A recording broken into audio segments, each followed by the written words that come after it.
I'm a 26-year-old man and have been married to Lucy, 25, for 3 years. We have no kids and are not planning on any. Here's what happened.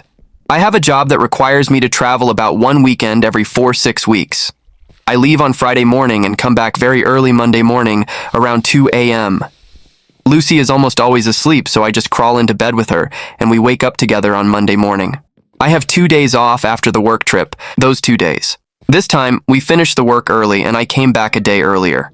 Most of the time I'm traveling, I'm in a no-cell reception zone, so I couldn't communicate that I would be back home earlier.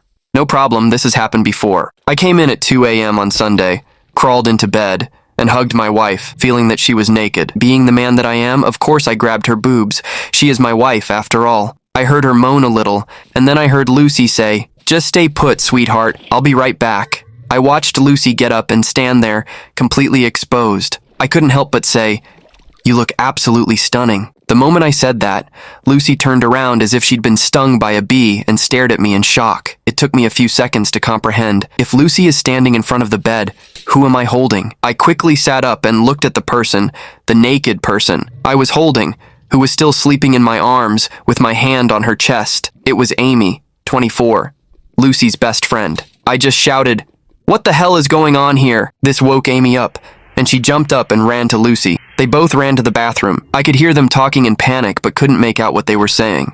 I went to the living room. I was exhausted from work. I hadn't slept for close to 24 hours, and I had to comprehend what just happened. I sat on my recliner with my face buried in my hands. After a few minutes, I felt her hand on my shoulder. I looked up and say, "Lucy," crying. This confirmed to me that I was not mistaken.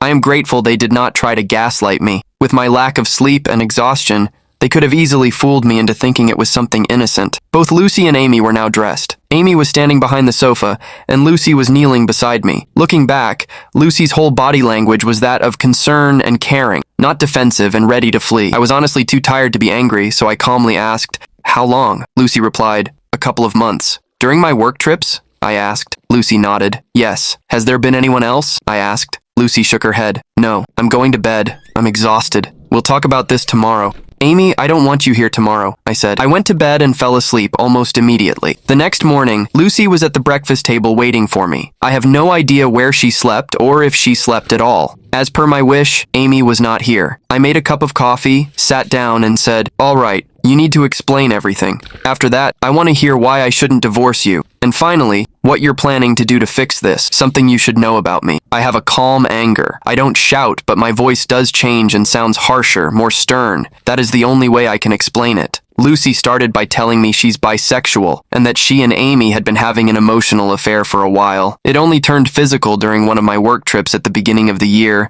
when they had a movie night and a lot of wine. She said it wasn't planned. It just happened. That's when I interrupted. I had suspected her orientation since college, but it wasn't my place to bring it up, but wanted to know why she never told me. So early in our friendship, before we even had a relationship, a friend made a joke about bisexuals being good for threesomes but not for relationships, and I laughed. This has never been my thought process, but at the time I thought the joke was funny. I had no idea the effect it had on the way Lucy saw me. I told her it just happened might fly the first time, but every time after that was definitely planned. "Why should I not divorce you, my unfaithful wife?" She began to tell me how much she loved me, how it was a mistake, how she could only see a future with me, how happy I made her, and on and on. I cut her off. "You need to try harder. I'm hearing plenty of reasons that benefit you, but I'm not hearing a single reason for me to stay in this marriage. I'm the one who was betrayed, and I'm not hearing why I should stay." Then I asked, "What are you planning to do to make this right? My trust in you is gone. I can't go on a work trip without worrying about what you're doing. You say there hasn't been anyone else? How am I supposed to trust that's true? So tell me, how are you going to rebuild the trust you've destroyed?" She listed a bunch of things, giving me access to all her devices, sharing her location through her smartwatch, installing cameras in the house, having friends drop by unexpectedly when I'm on a trip. She even suggested joining me on my work trips and staying in the hotel the whole weekend. "So, what you're suggesting is turning our home into a prison, with me as the warden. Tell me, do you think the warden trusts his inmates? Don't you think he knows that the moment he turns his back or lets up, they'll go right back to their old ways? I've heard enough for today. I'll give you another chance in a few days to answer my last 2 questions. For now, I think it is best to give me some space," I said. She got up and started walking to the bedroom, and then I added, You've offered all these promises to make things right, but you haven't mentioned cutting ties with Amy. Let me be clear. I haven't decided whether I want a divorce yet, but if you stay at Amy's these next few days, the divorce is a sure thing. There will be no coming back from that. She left, and I broke down crying. I'm not cold or heartless. That's just a defense mechanism. I was a mess all of Sunday and Monday. I took the rest of the week off. By Thursday, I cleaned the house and the garden and sent her a text saying she could come over on Saturday to talk.